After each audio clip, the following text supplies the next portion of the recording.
Assalamualaikum warahmatullahi wabarakatuh. Perkenalkan, nama saya Asmaul Latif dari Pendidikan Agama Islam 6F.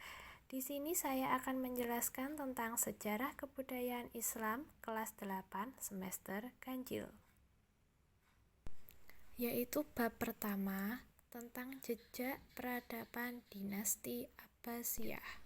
Yaitu yang pertama, proses terbentuknya dinasti Abbasiyah. Pada tahun 132 Hijriah atau 750 Masehi, Daulah Abbasiyah berhasil didirikan oleh Abdullah bin Muhammad setelah menumbangkan pemerintahan Bani Umayyah, dikarenakan Bani Umayyah berdiri menggunakan sistem kekerasan dan perbedaan antar suku, serta telah dianggap menyimpang dari agama Islam. Maka dengan menggunakan nama Bani Hashim, Abdullah mempengaruhi masyarakat untuk melaksanakan propaganda mengumpulkan kekuatan dan merebut kekuasaan Daulah Umayyah. Yang kedua yaitu sejarah berdirinya kekhalifahan Bani Abbasiyah dan faktor utama pendukung terbentuknya Khalifah Bani Abbasiyah. Pada dasarnya, proses terbentuknya kekhalifahan Bani Abbasiyah dimulai dari hancurnya kekuasaan pada Bani Umayyah yang diakibatkan beberapa faktor sebagai berikut, yaitu yang pertama, adanya figur kekhalifahan yang lemah. Kelemahan figur kekhalifahan dimulai pada saat perpindahan ibu kota dari Madinah ke Damaskus, di mana Damaskus merupakan bekas ibu kota Bizantium. Akibatnya, kehidupan asli masyarakat Bizantium berpengaruh pada gaya hidup keluarga Umayyah yang suka hidup bermewah-mewahan dan jauh peradaban Islami. Yang kedua, sistem tata pemerintahan yang otoriter dan cenderung nepotisme. Tata pemerintahan yang berkembang pada masa Bani Umayyah bersifat nepotisme. Hal ini jauh dari sistem kekhalifahan Khulafaur Rasyidin yang mengedepankan musyawarah untuk mufakat. Selanjutnya yang ketiga yaitu persaingan antar suku. Persaingan ini bermula adanya sikap dan perasaan pilih kasih yang ditimbulkan dari Bani Umayyah sehingga membuat beberapa kelompok besar yang saling bermusuhan. Di antaranya munculnya Arab Hashi atau Mudari dan Arab Yamani atau Himyari. Yang ketiga, ada tokoh-tokoh pendiri Daulah Abbasiyah, yaitu yang pertama Muhammad bin Ali, merupakan peletak dasar-dasar pendirian Khalifah Bani Abbasiyah. Ia mulai gerakan yang disebut dengan dakwah, yaitu gerakan propaganda kepada umat Islam bahwa yang lebih berhak menjadi khalifah adalah Bani Abbasiyah. Yang kedua ada Abu Abbas As-Soffah bin Muhammad. Ia meneruskan usaha saudaranya Ibrahim al-Imam. Ia memimpin pasukan di Zubhulus, sebuah anak sungai Tigris sebelah timur Mosul, Irak, dan gerakan menuju ke Syam Suriah. Maka satu persatu seluruh kota Syam dapat dikuasai. Selanjutnya yang ketiga yaitu Abu Muslim al-Khurasani, tokoh kunci gerakan dakwah Bani Abbasiyah. Terus selanjutnya yang keempat, Abdullah bin Ali, memimpin pasukan berperang secara terbuka melawan Marwan bin Muhammad dan pengikutnya banyak berdatangan dari golongan Syiah dan orang Persia. Selanjutnya ada pergeseran pusat kekuasaan Bani Abbasiyah. Beberapa pusat pemerintahan yang dijadikan pusat pemerintahan Bani Abbasiyah yaitu yang pertama ada Kufah, adalah ibu kota pertama Daulah Bani Abbasiyah karena kota inilah tempat diproklamirkannya Daulah Abbasiyah. Yang kedua ada Hiroh, tempat dijadikan sebagai dorongan meninggalkan kota Kufah. Yang ketiga ada Anbar, kota yang dibangun oleh Raja Persia. Yang terakhir ada kota Baghdad, yaitu yang dibangun oleh Abu Ja'far al-Mansur. Selanjutnya ada khalifah-khalifah besar dinasti Abbasiyah. Di antara ketiga khalifah itu, masa pemerintahan ketiganya merupakan puncak keemasan peradaban Islam.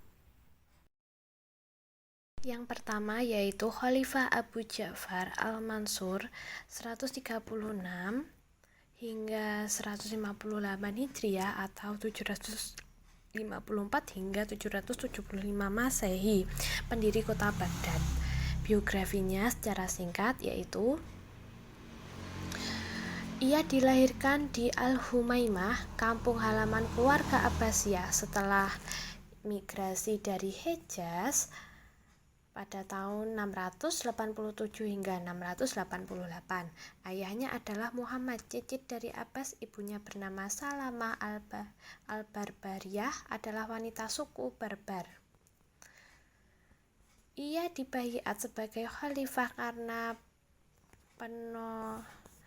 penobatannya sebagai putra mahkota oleh kakaknya As-Saffah pada tahun 754, berkuasa sampai 775.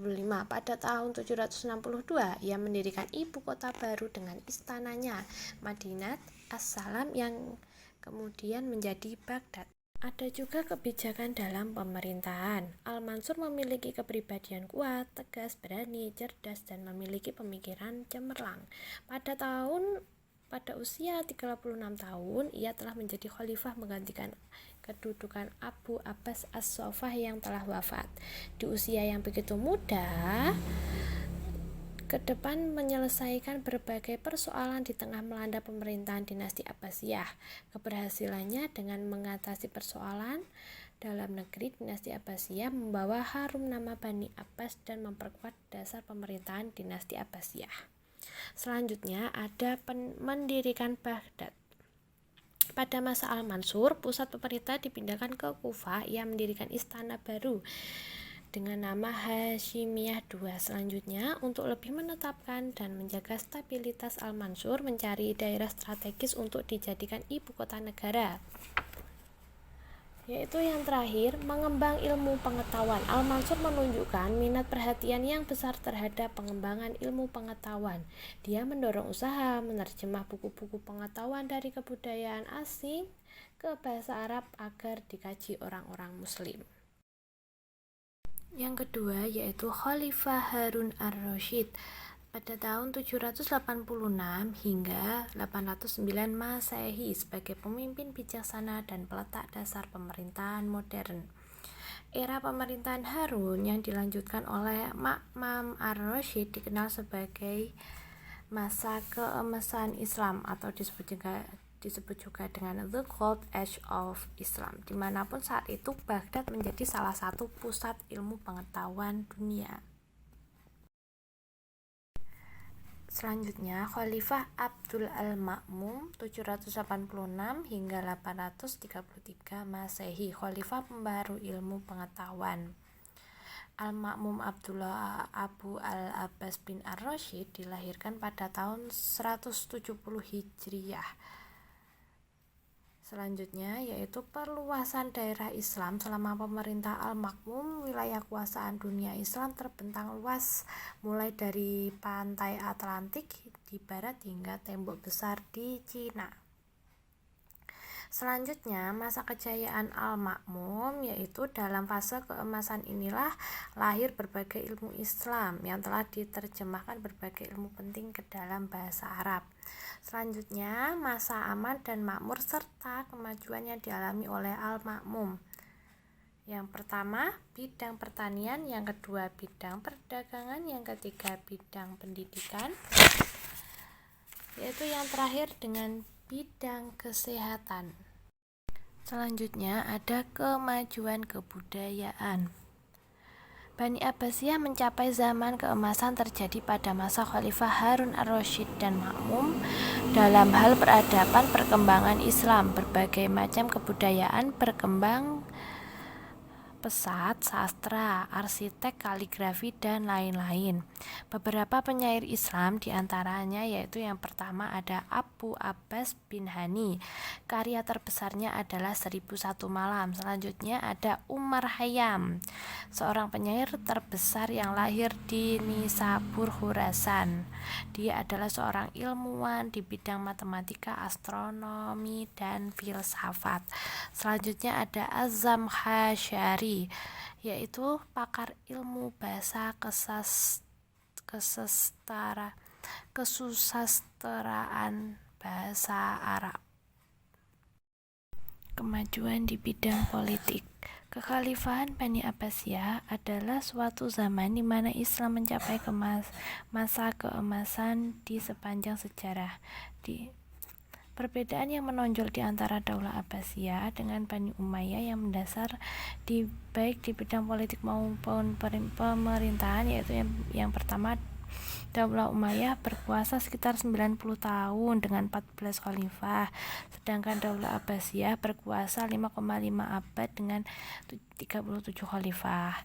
Selanjutnya yaitu para khalifah Bani Umayyah pada umumnya berkonsentrasi pada perluasan wilayah pertahanan kedaulatan, sedangkan khalifah Bani Abbasiyah berkonsentrasi perkembangan peradaban dan kebudayaan. Yang terakhir yaitu kebijakan pelaksanaan pemerintah dan peradaban. Masa Bani Umayyah umumnya bercorak Arab murni, sedangkan Bani Abbasiyah bercampur corak Persia dan Turki. Selanjutnya ada kemajuan di bidang militer. Pada masa pemerintahan Bani Abbasiyah menerapkan suatu sistem di mana ketika dalam keadaan darurat seringkali khalifah menyerahkan pimpinan negara kepada panglima besar angkatan perang Islam, di mana wazir hanya berfungsi penasihatannya saja. Panglima besar mengemban pimpinan negara yang diberi gelar Amirul Umaroh. Hal ini bertujuan agar pemerintah tetap terjaga. Seorang panglima perang angkatan bersenjata pada masa Abbasiyah terdiri angkatan darat dan angkatan laut, di mana di masa Abbasiyah muncul gerakan-gerakan berlatar belakang ideologi, yaitu gerakan tersebut sebagai berikut. Yang pertama, gerakan Rawandiyah, yang kedua gerakan Muhanniyah, yang ketiga gerakan Huramiyah, yang terakhir gerakan Azanidiyah. Selanjutnya yaitu ada tokoh-tokoh yang berperan dalam bidang politik dan militer. Yang pertama, Muhammad ibnu Abdullah bin Abbas, yang kedua Ibrahim al-Imam, yang ketiga Ibnu Abu Muslim al-Khurasani, yang keempat Abdullah bin Ali, yang kelima Abdullah bin Muhammad. Sekian pembelajaran dari saya, kurang lebihnya mohon maaf. Wassalamualaikum warahmatullahi wabarakatuh.